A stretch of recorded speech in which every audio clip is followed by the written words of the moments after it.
Our next speaker has spent over a decade bringing some of the most iconic characters in pop culture to life. From the God of Thunder in Thor Ragnarok to the amazing action of Spider-Man and to the breathtaking award-winning artistry of Arcane at Fortiche. His hands have shaped the stories we love, but despite a career most would dream of, he spent a lot of time battling a common enemy, imposter syndrome. He's today to get honest about the creative process and his journey. Please welcome Juba.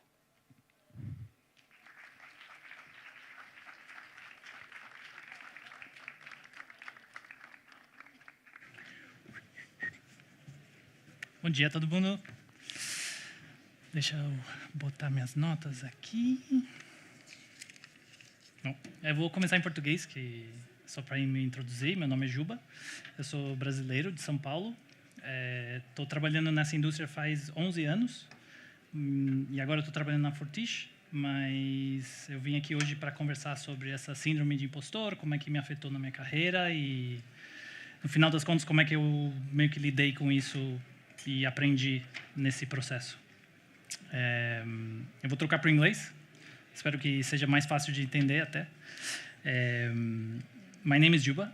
I'm an animator currently working at Fortiche, and I've been working on and off for about 11 years in the industry. I'm here to talk about imposter syndrome, how it's affected me in my career, how I've kind of learned to deal with it, but also the process I've learned to kind of manage it through my shots and how I work. First off, just to be safe, I'll kind of go through and explain what imposter syndrome means to me and kind of the general definition, which is basically, it's this feeling you have of, despite any effort you put in or anything you do to improve yourself, you don't feel like you're worthy of any success that comes from it. It's like you go to a place and you just don't feel like you belong because you don't feel good enough to be there. And I can assure you I felt that way many times in my career, and the question I have for you all is, has anyone here ever felt that? Like, okay, I'll double hands because I'm doing the talk, so yeah.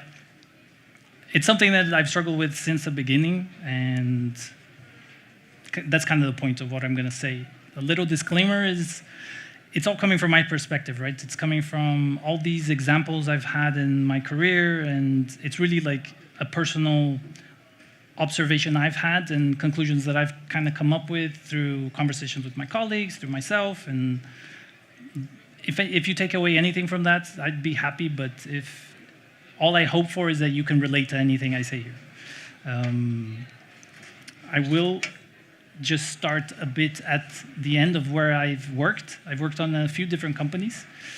Framestore is a big visual effects company. They've done a lot of live action movies and visual effects stuff. Lunar is a smaller company I worked for that did all sorts of projects, from 3D like web cinematics to like 4D roller coaster experiences. Like, I had a variety of work there that was very cool. And then Fortiche, of course, they worked on Arcane. Just a couple of projects I've been at is, at Framestore I worked on Thor and Spider-Man, Christopher Robin, Tom and Jerry, a bunch of different things that I was very lucky to be a part of.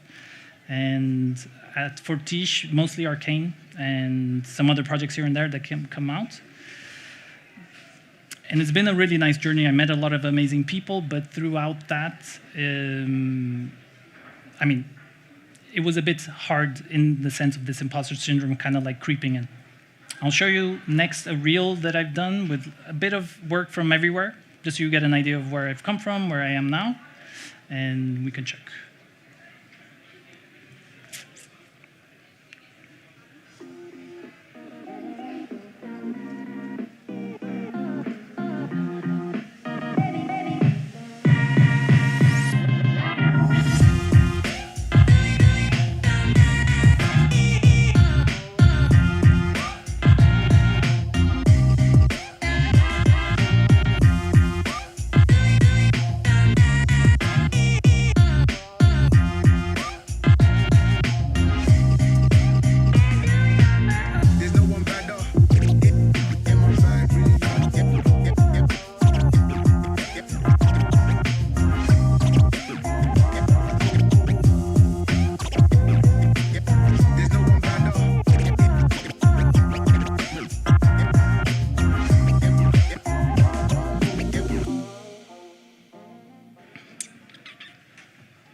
So that's kind of where I'm at currently, but I'll go back to the beginning, like any good story. Basically, that goofy one on the side is me, and the other one's my brother. Shout out to my brother. And so as a kid, I had a lot of spare time, and I was pretty bored. So I had to find ways to kind of keep myself busy. And I discovered animation fairly early in school while doing like stop motion videos. And I kind of stole my parents' camera and started doing it by myself at home with my toys, and would find anything to kind of work on that stuff and make home movies, things like that. At some point, I even tried to do like digital animation, but my computer was really bad. So I just got PowerPoint and I would manually do it frame by frame there.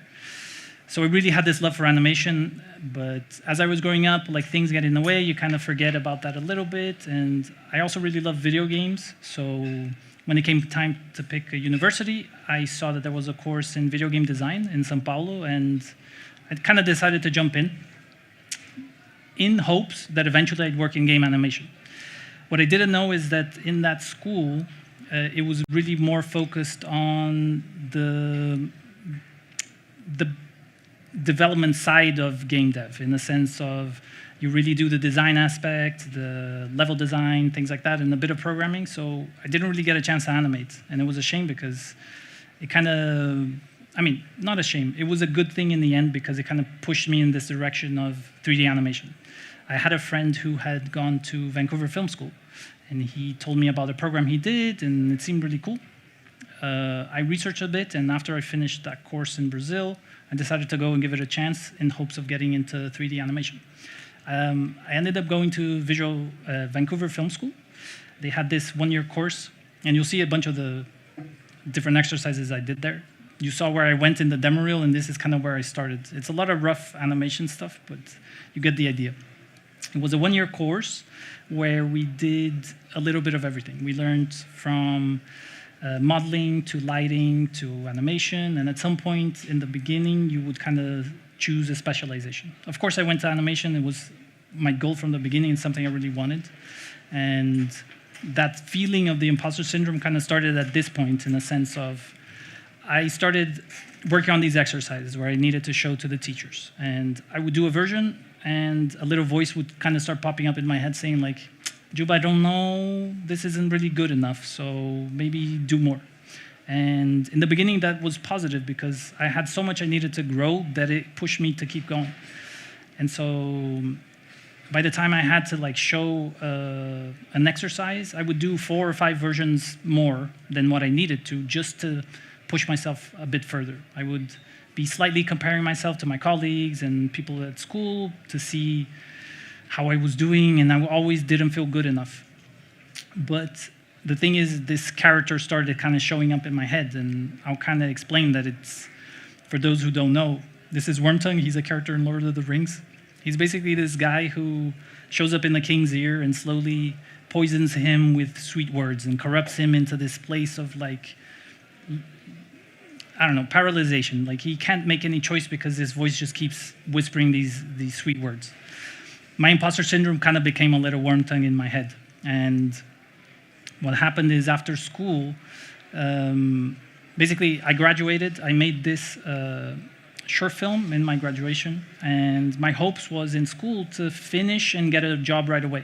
It was kind of the goal. I went and I worked really hard there. I was trying to learn as much as possible, absorb as much as possible. And what happened was there was a whole bureaucracy thing with visas, and I couldn't get a job after. They were only hiring for junior positions, and I couldn't get a visa at that like level. So I had to go back to Brazil. And that really shot my confidence in the sense of, one, it made me feel like even though I tried as hard as I couldn't achieve what I wanted. And it felt like I was a disappointment to myself, but also a bit my parents, because they had invested all this money for me to go to Canada. And it was hard mentally for me to do that, but I kept pushing myself because I came back in the hopes of, okay, I'll find a job, I'll make my way back into the industry and things like that. And so as that was happening, I was doing exercises, trying to find a job, and eventually I got like a bit of freelance work here and things popped up, and eventually I did get a full-time job. but I was working remotely, so I was literally solo. I was living with my parents, working alone, and what happened was I was kind of isolated. I still started growing a lot as an animator because I kept doing these little exercises here and there, but at the same time, it was hard to get a good perspective on myself because I had no one to compare to or talk to. What ended up happening is after a couple projects I was working, I had this shot. And I'll start going kind of like breaking down specific situations in my career where I have this voice kind of pop up very strongly. And in this case, it was this shot, there's a bunch of characters, they're all doing different things. I had to hit poses in the right timing, in the right moment. The rigs were a bit tricky to work with, and it was hard. Coming in as a junior with not a lot of experience, it was a tricky shot. But I was doing it, having a back and forth with the director, and at some point he had a note that I couldn't really do, in the sense that I didn't fully understand what he meant, but at the same time, technically, I just didn't know how to achieve it. And it was tricky because I really wanted to, I was trying my hardest, but it just wasn't going. So at some point in, I don't know, one morning I go to a review with him and he says, hey, Juba, I opened up your scene and I did a little tweak on one of the characters, this is what I meant. And that crushed me. It crushed me in the sense that because I had no one to kind of talk to know that this was a common thing you do in the industry, it felt like I had completely failed because I had a job to do, which was to do this animation. My director had to open my scene and do it for me. And it kind of threw me for a loop thinking, oh my gosh, that voice came super strong saying, Juba, you're not good enough. Why you can't even do your job, that your director has to take over your scene to do it. And now I look back and see how kind of absurd that thought is because it's a bit of a common practice in the industry. In animation, sometimes it's very hard to convey an idea, a feeling, because animation, there's a lot of stuff that's related to this feeling of the movement or the motion that's happening. And sometimes it's just easier to open the scene and show it and do it yourself because it's clear and it's instant recognition. And you spend a lot of, way less time in this back and forth with animation because you just get the result from the beginning. And once he did it, it kind of shot this confidence down and I was like, oh my God, I can't do it anymore. Like he's gonna find out that I just don't know what I'm doing and he's gonna fire me, blah, blah, blah. In the end, it was fine because for him, it was a normal part of the day. But like I said before, because I was remote alone, I had no one to have this conversation with. And what happened right after, probably the next shot I had were these shots. And it's kind of like the first shot, but times two. There's more characters, they're all doing specific things, there's a lot of movement, a lot of character behind them because they had to dance in a different way. So the cherry on top of this one was my director came to me and he's like, okay, Juba, you got this shot. I'm gonna be out for a week because I think he had a conference or something. I don't really remember, but he was out for that week and he was like, oh, I come back on Friday, we can check then. And if you can get the shot done by then, great. So I had a week to do the shot. And I stressed out the whole time. Like, guys, I'm not gonna lie, it was very stressful. Because I had all this stuff to do. I was by myself, I had no one to kind of bounce ideas off, and I wanted to make it good, but because my confidence was shot from the last shot time, the last scene, it was hard to just pick it up. The whole process was this stressful thing, and what I normally enjoyed about animation kind of started going in the back burner because the stress overlaid that a lot. And that voice in my head was like, hey, Juba, don't mess this up. You have to do a good job. This shot made me realize at the same time that that voice is not always right because he came back at the end of the week and he was like, Juba, this is great. There's a couple things to do here and there, but really small notes. I did them and the shot got approved. And I kept thinking to myself, why did I suffer so much over this whole process when I could have just enjoyed and played with these characters and figured out these things? And it's not that I didn't enjoy anything about it, but it was more stressful in that moment than it was enjoyable. But that thought, that realization of like, hey, you're struggling a lot to suffer through something that in the end you can do, so why are you doubting yourself so much? And this little like Wormtongue character, I had this moment of realization. I worked there for a couple years more, and we did a lot of different things. That voice kind of like lessened throughout the years and time because I started understanding how it worked being an animator in the industry and having this back and forth with my director. And I grew in confidence again and started doing many different kinds of animations. Like I said, we did like 4D roller coaster rides, but at some point, the people at Framestore contacted me, and I got a job there to go to London. So it was the first time I was physically going to be in the studio, and it's a big studio. And they had told me in the interview they had just wrapped on Guardians 2. And I remember the same week I got the offer, I went to see it. And this sequence plays, and it's the very first sequence of the movie. And I remember in my head, I was like, this is super cool. Like, it's time to music, it's comedic but funny, there's a lot of action, everything's super polished. Everything I find cool about animation was here. And the thought in my head was like, I hope Framestore didn't do this because I don't know if I can. And that doubt started creeping in back again because I thought, man, this quality is so above what I can do right now that I don't know if I can do this. And they just hired me, so I really have to prove myself. And of course, I go there. First week, I found out that the team I'm with had worked on this sequence. And I'm like gushing over them, asking them all sorts of questions. And yeah. Once I got there, they put me on Thor. So I had these couple shots with Fenris, and super cool shots to start with. Also mega intimidating, being like fresh there, never worked in visual effects or did hyper-realistic animation. And they give me these 2 shots. I'm like, okay, I can do it. I had a really good lead who helped me out a lot. And we push the shot and we get it to a point where we can show the director. The animation supervisor. We see him, and basically the version I had, what we do is like a blocking. It's like a rough pass of the animation where we show something. He sees that and he says, let's go back a step. So for those who don't know, in animation, normally you do, before this, you do something called previs or layout. And it's basically a rough pass of the whole sequence where you have the cameras, the characters, and placement, but animation takes a back step. It's really like simple blockings of where the position of the character is going to be at a certain moment in time. Really rough. And so he told me that, and I'm like, wait, but I spent all this time, I worked with my lead to push the animation to a point, and he wants me to go back. And it was a bit shocking. Like, wait, what do you mean? Like, I thought I could do better than what Previs was doing.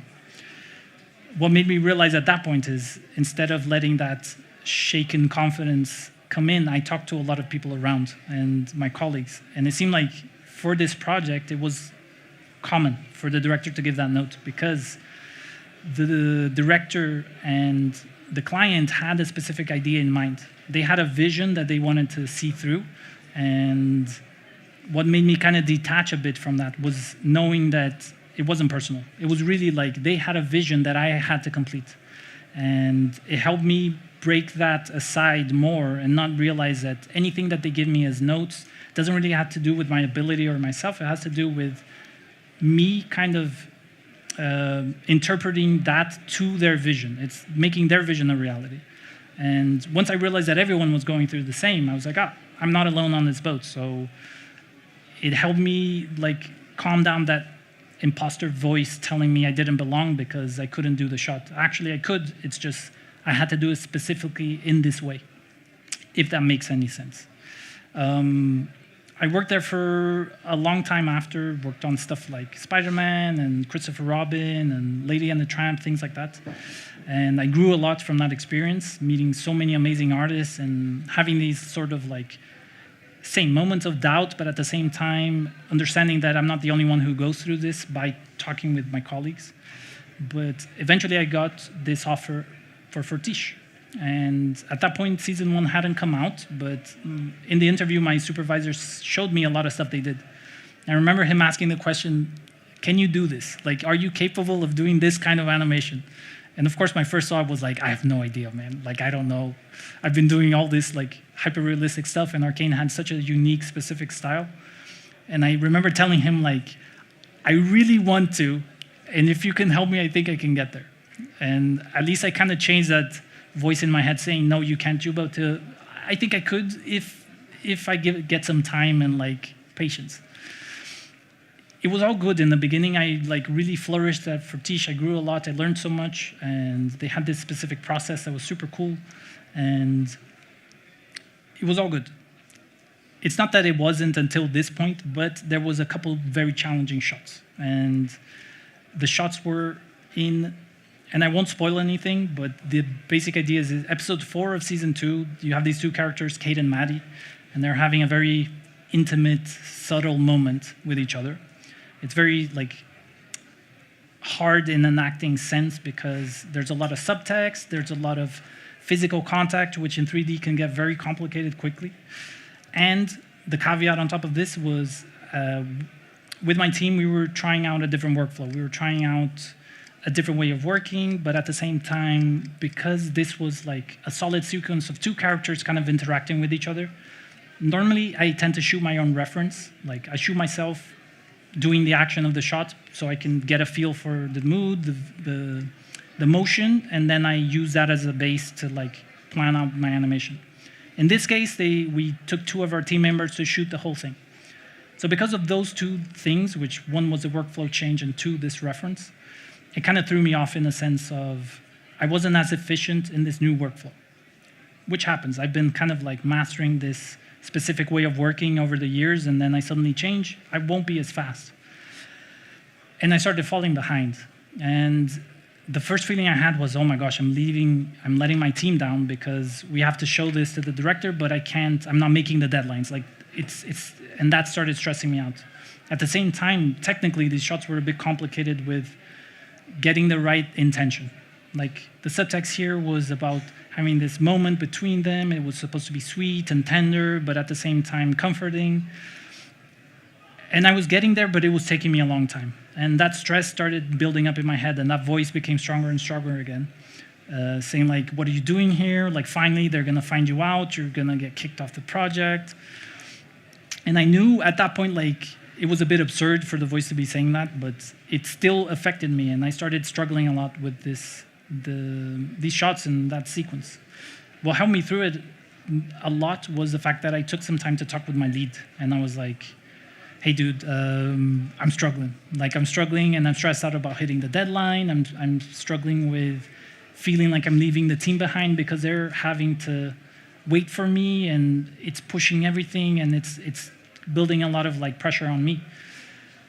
He was like, dude, don't worry, we'll figure something out. And together we kind of came up with a solution to remove a lot of that pressure from me, but also not feel as heavy in doing the work.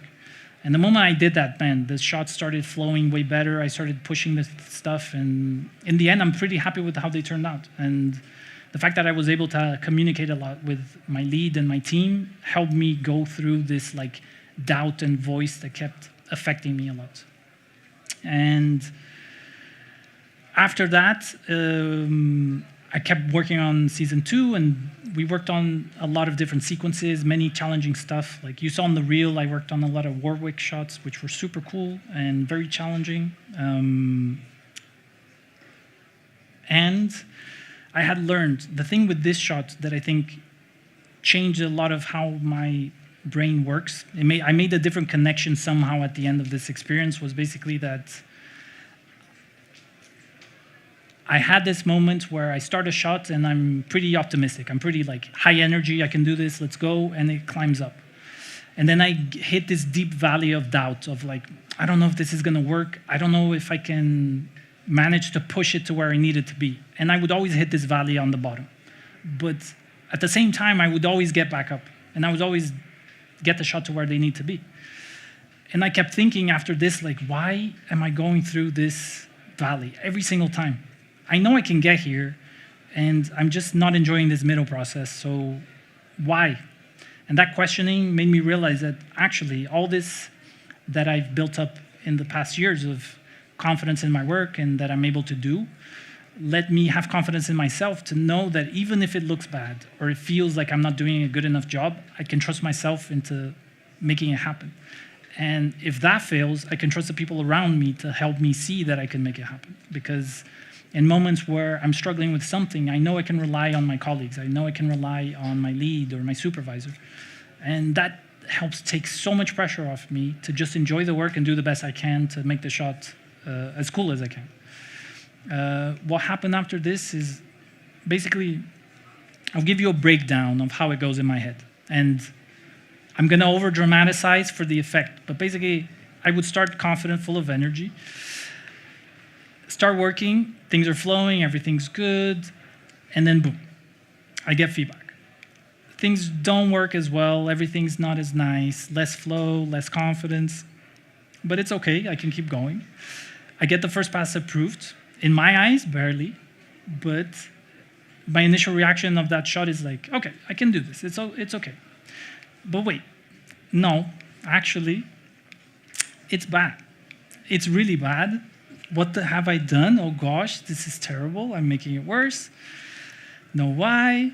What am I doing? What did I do? Oh gosh, I can't. This is terrible. I'm terrible. And it goes on. I would like spiral in this thought process of I can't do this and this sucks and everything sucks. What happened in that last shot is what I said. Once I had this realization that this is kind of like the wave of experience I have in a shot, I was like, dude, I can't. I gotta find my own Gandalf to break this worm tongue from myself. And basically what it was is confidence in myself, but also confidence in the people around me. Knowing that all the experiences I've had in the past can help me push my artisticness to where I need it to be, if that makes sense. And so that voice really took a backspace. It's not that it's gone, but it just wasn't as stressful as it was before.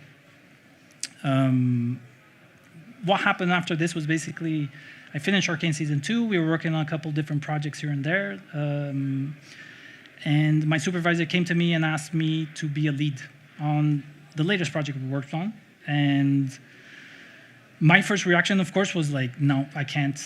Not ready, can't do this, lack experience, lack knowledge. And what was funny was my lead looked me in the eye and he's like, dude, you can do this. What do you mean? Like, yeah, you have stuff to work on, but I trust you. And the moment he said it, I'm like, okay, I trust him. So if he's saying that I'm ready, maybe I should trust him. And I did. And what was funny is I came in thinking of all the things I needed to work at, in the sense of, I knew I had a bit of struggle with organization. And being a lead basically takes a lot of organization and people skills, plus your artisticness, and kind of makes a new thing out of it. And so I knew my organization, I could work on it, so I focused on that. I knew I could count on my artistic side, because I had done all these shots before, and I had a base for just knowing what I was doing in that sense. So I focused on this, and the rest kind of came together.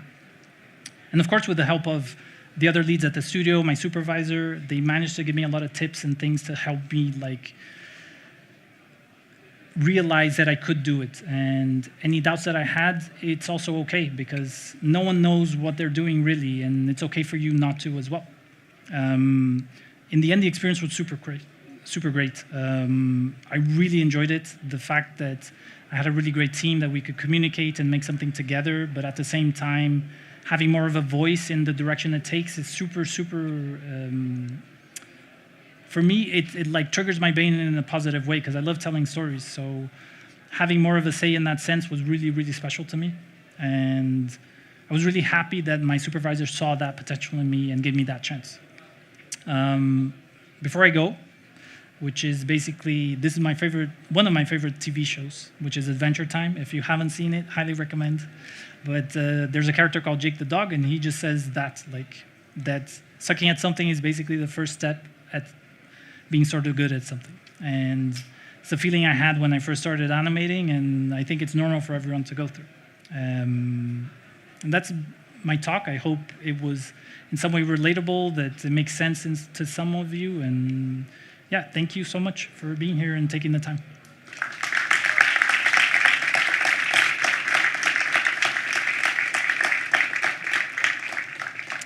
We do have, I think, some time for some questions, if you have any to ask.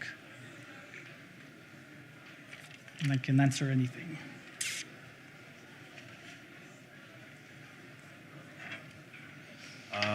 In English or Portuguese? Whatever you want. Okay.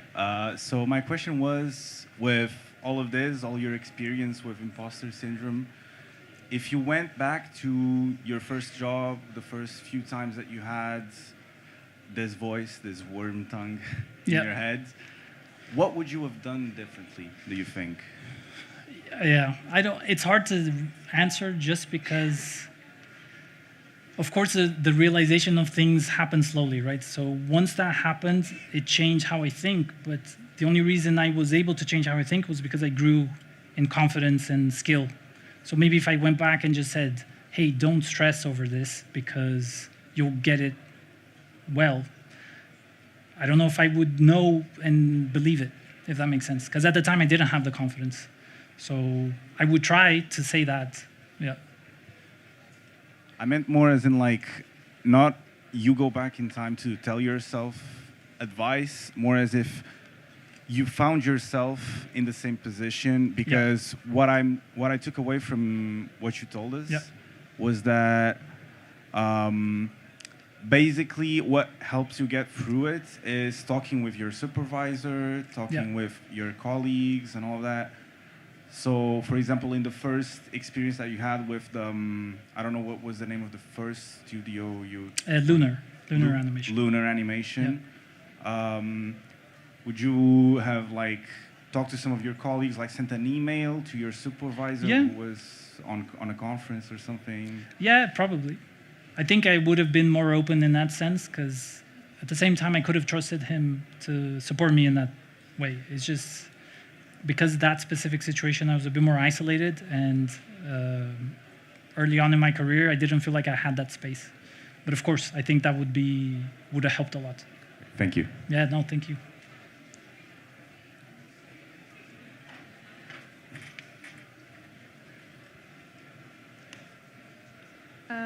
Olá, boa tarde. Boa tarde. Eu ia perguntar se achas que essa síndrome de impostor ajudou-te a ser tão bom no que tu és, já que tens que estar sempre a melhorar, e mesmo que tu não vejas isso, as pessoas que estão-te a liderar viram. Eu acho que de certa forma sim. I don't know if I should answer in English or Portuguese. Whatever. Sorry, I'll answer in English just to keep it consistent. Okay. But, she basically asked, sorry, can you go one more time? Se essa síndrome de impostor ajudou... okay. Basically, if the imposter syndrome has helped shape me as an artist in the sense of, has it helped me grow in my skills? Right? Yeah. I would say in a lot of ways, yes, because as I said in the beginning, it was a very big driving force in pushing myself to like grow as an artist. I think the problem I had personally was at the same time that I was growing, my confidence wasn't growing with me. I stayed down here, and what grew was this imposter syndrome voice. Okay. So it was very unbalanced. I'd say for me right now, I'm more in a balanced state where that voice still exists, but it doesn't overpower me. So it still helps because it makes me sometimes doubt me in a healthy way, where I'm like, wait, can I do better? Can I make a different choice here? But it doesn't make me stress or like paralyze me to do my job. So I think it can be positive, but you have to really like, the space you give it is what it's gonna take. So if you give it too much space, it's gonna overwhelm. And for me, finding that balance was key, if that makes sense. Yeah. Thank you. Yeah, no worries. Sorry. Hi. Hello. I would ask, like, if the understanding of the work in the team, I don't know how to like, understanding your position on the team makes you feel better about the imposter syndrome, because when I saw your work, for example, the Galaxy Guardians, I don't know actually which part is your work. I feel like this is a huge scene. I can't do everything, so make me stressed about that. I mean, I didn't work on that. It was more just an example of what they were working on. So that was another team who did it.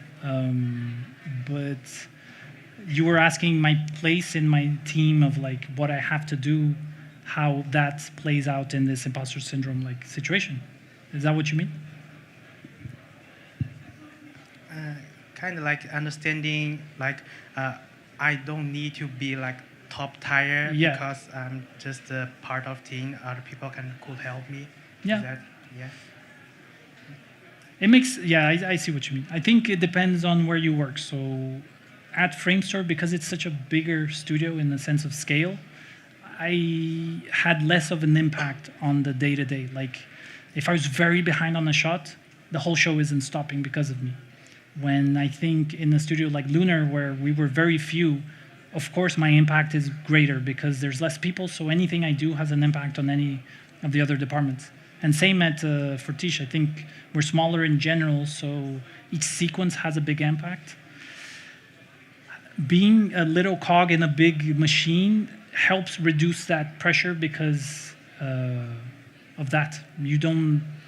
You're not as vital to the process, so you can relax a bit more and just focus on the art. But at the same time, I really love what we do at Fortiche, so even though the pressure is higher because we're trying to do this like amazing work, it still helps to drive you to make good decisions from the beginning and find ways to be more efficient and things like that. Yeah, I don't know if that answers your question, but yeah.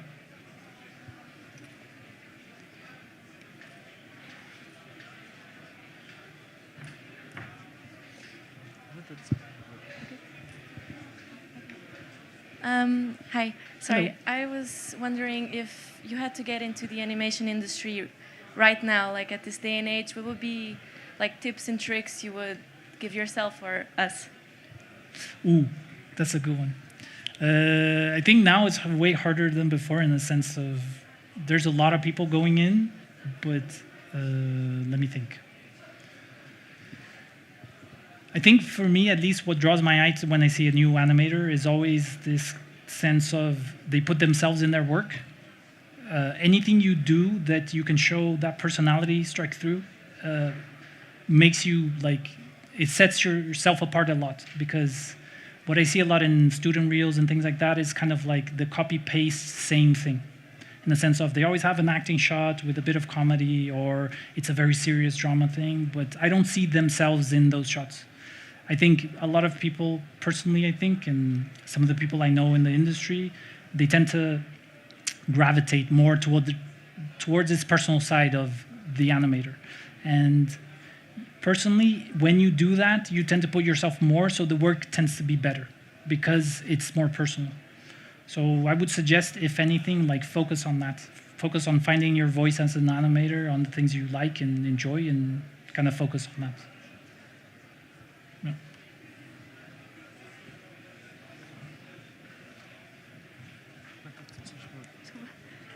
I have a bit of a silly question. I'm in the beginning of like a work in blockchain in a really small startup, and Yeah. I usually find myself like, because of the imposter syndrome, procrastinating. I don't know if in that specific case, do you have like a workflow to work around it, or? Yeah, it's hard. I like personal projects. For me, that's what I do. I procrastinate a lot. What I find helps is just start. I know it's like a silly thing to say, but if you just start and give yourself like 10 minutes, I'm gonna do this just for 10 minutes, and really let yourself off the hook if you stop. Because you start, your body is gonna start enjoying the process, because you take away that pressure of like, I have to do this. And the moment you start, it kind of like becomes a snowball of you just enjoy it, so you keep going, and then 2 hours go by and you've done the work. Okay, I don't know if that thanks. makes sense. And, No, yeah. thanks.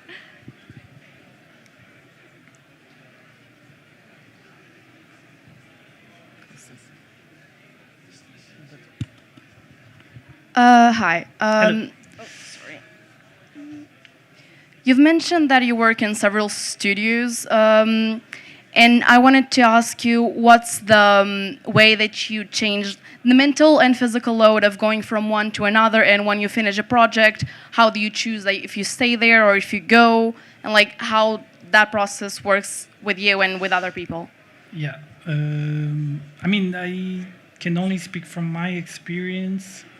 I've been very lucky in the sense that most of the time I really enjoy working in a studio that wants to keep me. So I've never had to really think like, oh, after this project, I'm gonna leave. Unless the situation is like not okay in the sense of the project I don't really like, or the environment isn't great. But I've been super lucky where I've worked in great places. So the opportunities kind of came up as I started working. And when that happened, it was do I want to leave or do I want to stay?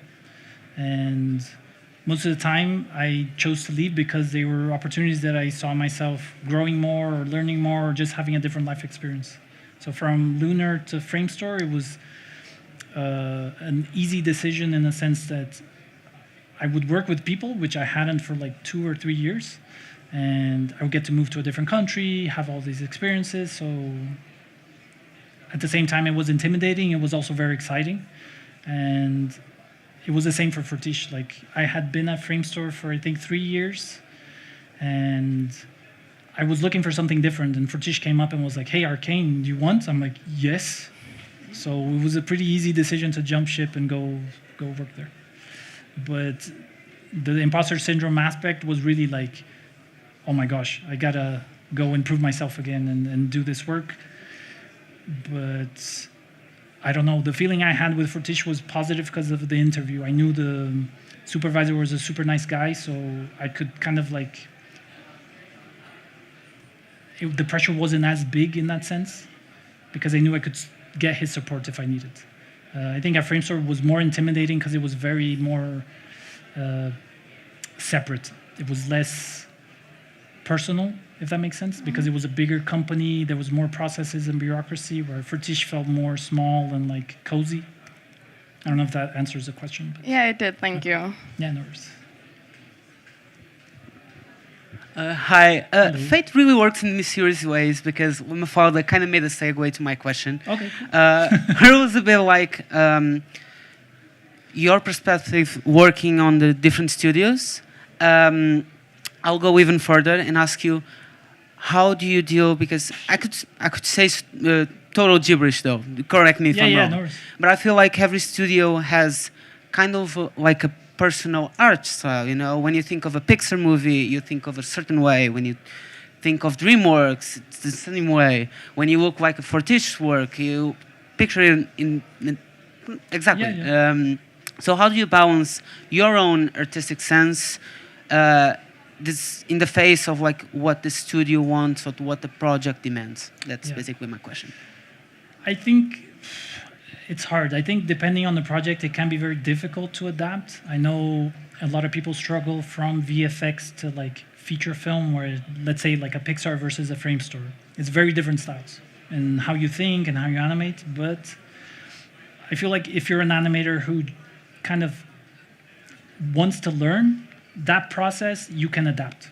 It might take some time depending on how you work and how you do stuff, but I think anybody who wants to do the job can just adapt, because it's more of like these small decisions you make that kind of make up the style. But at the same time, a lot of studios have their own workflow that when you come in, they kind of train you through it. And so you learn it that way too. Yeah. It's better sometimes to specialize, and I know a lot of people do, but I think if you want to adapt, it's easy to adapt.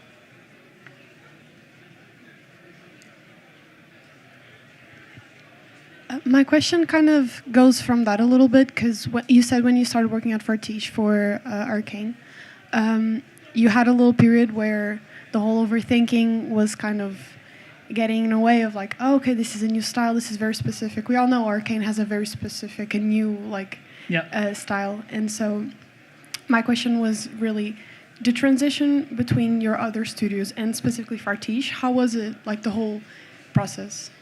It wasn't as hard as I expected, in the sense of I didn't really have to adapt too much. It was just, one, the rigs at Fortiche are beautiful, so I had to do a bit less work in that sense because the appeal was already there, a lot of stuff was already there, but because it was in production before I arrived for a long time, they had it structured very well. So when I arrived, they were like, hey, this is how we do it, take it or leave it.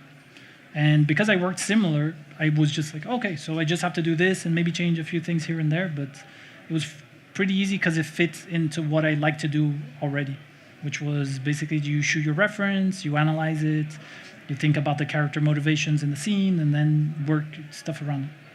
And so yeah, it was pretty straightforward for me to make that change.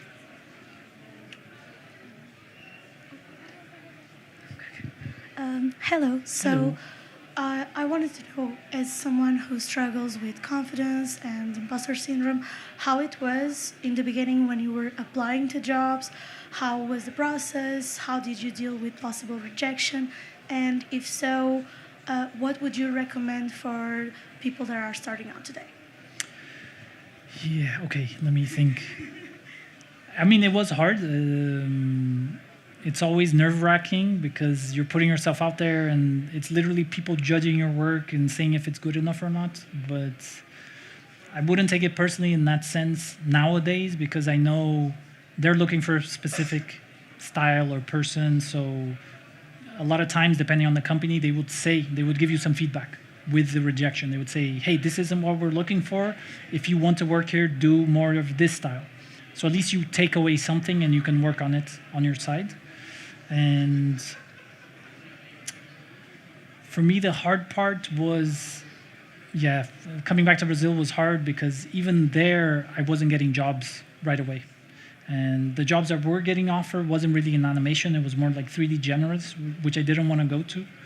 And so when I had freelance opportunities, they weren't really what I was looking for, but I felt like forced to take it because I needed to get a job.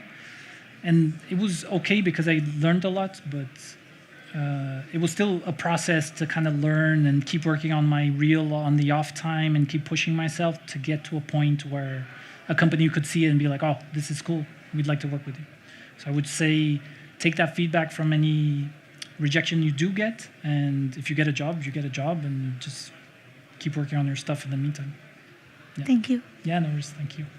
Hi. Hello. So I wanted to know, because you studied in Brazil, right? Yes. How was the process of working for a studio outside of your country? And how was it, if you applied, if they reached out based on your online portfolio that you put yourself out there? So how was it? I think for me, it taught me a lot of good work ethic because I was alone in my office. So it was my first job and I really wanted to work. So I kind of structured my day as a normal job, but I was just alone and my office was 2 steps from my bedroom. So it was good in a way because it taught me to okay, I have to be here at this time and really focus when I'm working and not do other stuff at the same time. And because I really wanted the job and I was at that point almost a bit desperate, I tried my hardest to do a good job. But after a while, I started feeling that it was hard because I was isolated. So it was at some points good, but over time, I needed to have the studio space to help me grow because I needed to have this communication between colleagues and things like that. So it was both good and at some point bad. Yeah. So I ended up moving. One of the reasons was because of that. Yeah. Okay. We'll be ending the Q&A and jump to the prize.